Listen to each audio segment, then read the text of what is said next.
Nous lisons dans l'Évangile, bien sûr, la tentation du Christ. Et nous sommes tous aussi sujets à la tentation, selon la sainte volonté de Dieu. Les écrivains spirituels nous disent que les tentations proviennent en réalité de 3 sources différentes: le monde, la chair et le diable. Mais la chair est la charnière des 2 autres, car le monde n'a aucun impact sur nous si notre chair est subordonnée, contrôlée, modérée. Le diable utilise le monde et notre chair contre nous, donc même lui ne peut avoir d'impact sur nous si nous veillons à ce que la chair soit sous contrôle. Il y avait un ami à moi qui a décidé qu'il allait faire le jeûne du Christ.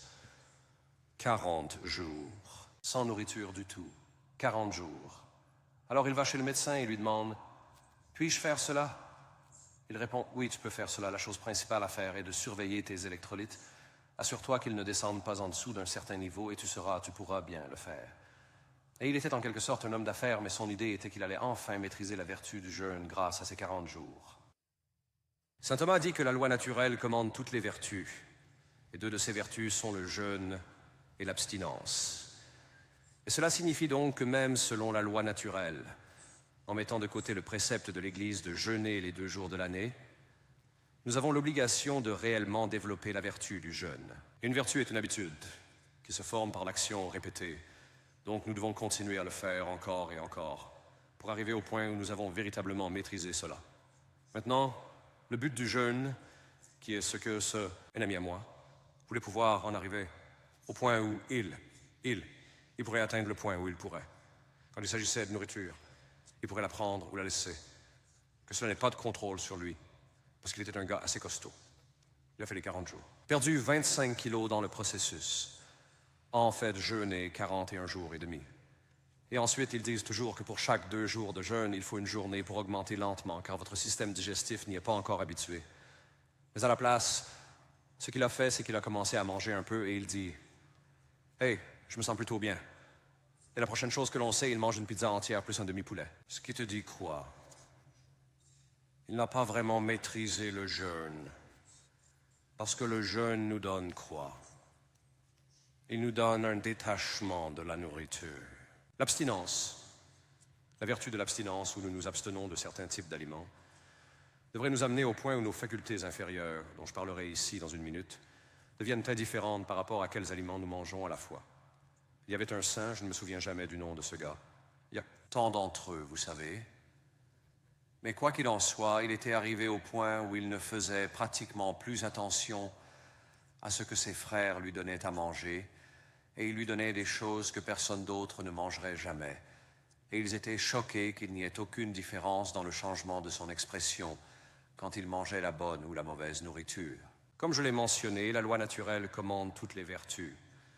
Cela signifie que vous devez jeûner de manière quelque peu régulière.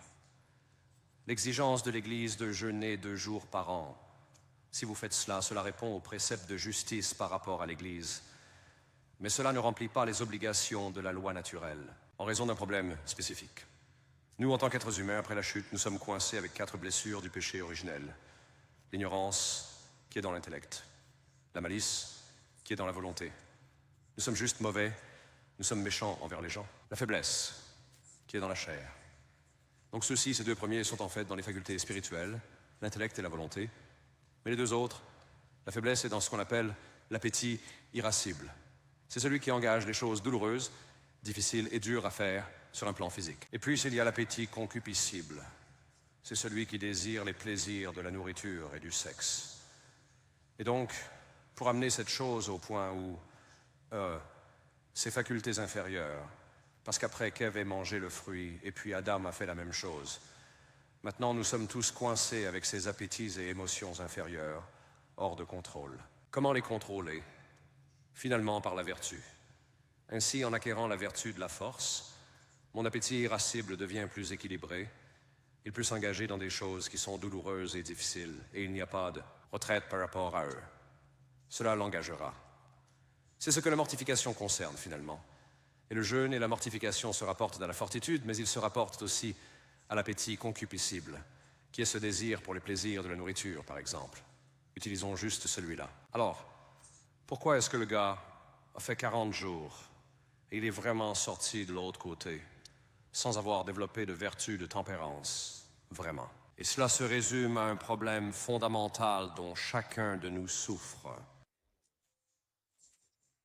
Et cela a à voir avec le détachement de la chose à laquelle la mortification se rapporte.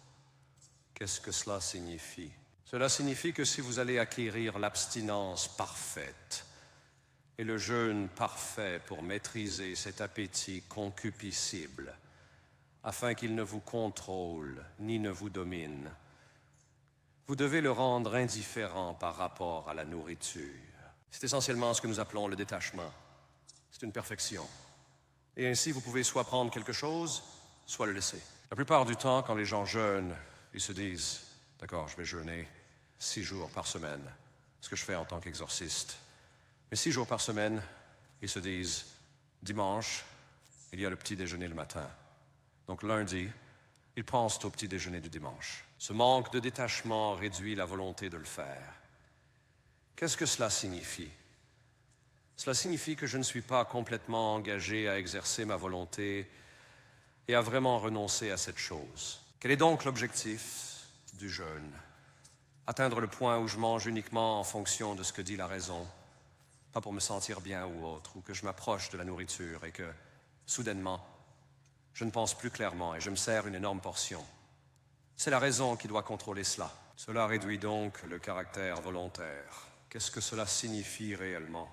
Cela signifie que ma volonté n'est pas pleinement engagée à briser la concupiscence. Quel est ce désordre dans les facultés inférieures ou cette faiblesse dans mon appétit au repos? Mais cette concupiscence, je n'essaie pas vraiment de me détacher de la nourriture. Nous appelons cela la conformité externe. Chaque parent a vu cela encore et encore chez ses enfants. Que voulons-nous dire? Combien d'entre vous ont réellement vu votre enfant quand vous dites « Hé, va tondre la pelouse. » Et ils vont tondre la pelouse. Mais pour développer la vertu de l'obéissance dans la volonté, ils doivent désirer de leur plein gré et promptement accomplir votre volonté. Ce n'est pas ce qui se passe ici. Ils sont bons dans la conformité externe et obéissent, et à faire ce que vous leur dites de faire, mais ils ne développent pas réellement la vertu d'obéissance, où il devient facile et où ils désirent rapidement et promptement faire votre volonté. C'est la même chose en relation avec la concupiscence. La plupart d'entre nous ne vainquent jamais la concupiscence. La plupart d'entre nous ne surmontent jamais la faiblesse. Et comment le savons-nous? Eh bien, il y a cette chose appelée l'appétit antécédent.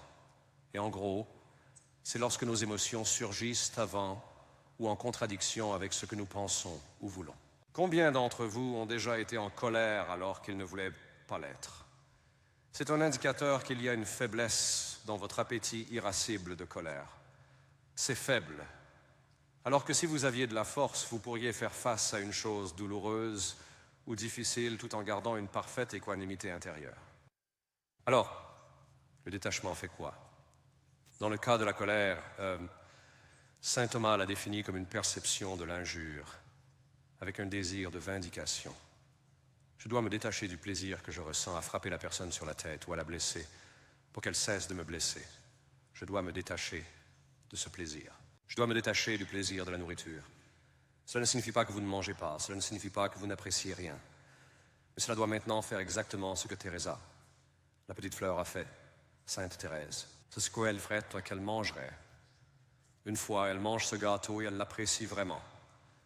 Et une autre sœur lui dit, « Si tu étais vraiment une sainte, tu n'apprécierais pas ce gâteau. » Et elle la regarde simplement et dit, « Je l'offre à Dieu. » Et c'est le but, où nous ne retenons pas ces choses pour nous-mêmes. Nous en devenons parfaitement détachés et les offrons à Dieu. Dans le cas de l'appétit irascible qui s'engage dans des choses douloureuses et difficiles, nous devons nous détacher de notre plaisir du confort et de la facilité. Nous devons être prêts à nous en détacher. Et ainsi, pendant ce carême, évidemment le Christ lui-même avait cela. Il avait un détachement parfait de la nourriture. Il avait mangé, il avait faim. Il n'avait pas mangé depuis 40 jours. Et ensuite, on lui a offert de la nourriture. Et puis, bien sûr, on lui propose toutes ces choses auxquelles la nature humaine cède et aspire facilement. Mais il dit non. À cela parce qu'il a un détachement et une relation parfaite avec elles. De sorte que lorsqu'il les abandonne, lorsqu'il s'engage dans le jeûne, c'est entièrement volontaire. Sa volonté y est pleinement engagée. Et c'est ainsi que vous savez que vous allez atteindre un certain stade de perfection dans votre propre vie spirituelle, que lorsque le carême commence, pour que objectif de spade de labeur de côté pendant un certain temps pour se revenir, votre objectif sera de ressortir de carême avec un détachement parfait de cette chose, afin que vous puissiez la prendre ou la laisser. Vous pouvez la manger si elle est là. Et cela est péchelus, n'est-ce pas? Quand quelqu'un fait quelque chose qui provoquerait de la colère, la raison dirait « Hey, tu dois répondre correctement ». Ou elle pourrait dire « Non, c'est le moment d'être doux ». Il doit y avoir ce détachement, mais cela signifie que vous devrez finalement prendre un regard sérieux sur votre vie intérieure. Et distinguer pour une vision pas parfait. Vous n'êtes pas parfait à cause de vos attachements. Et c'est cela que le carême vise. C'est à rompre ces attachements. Alors ne manquez pas à cet égard.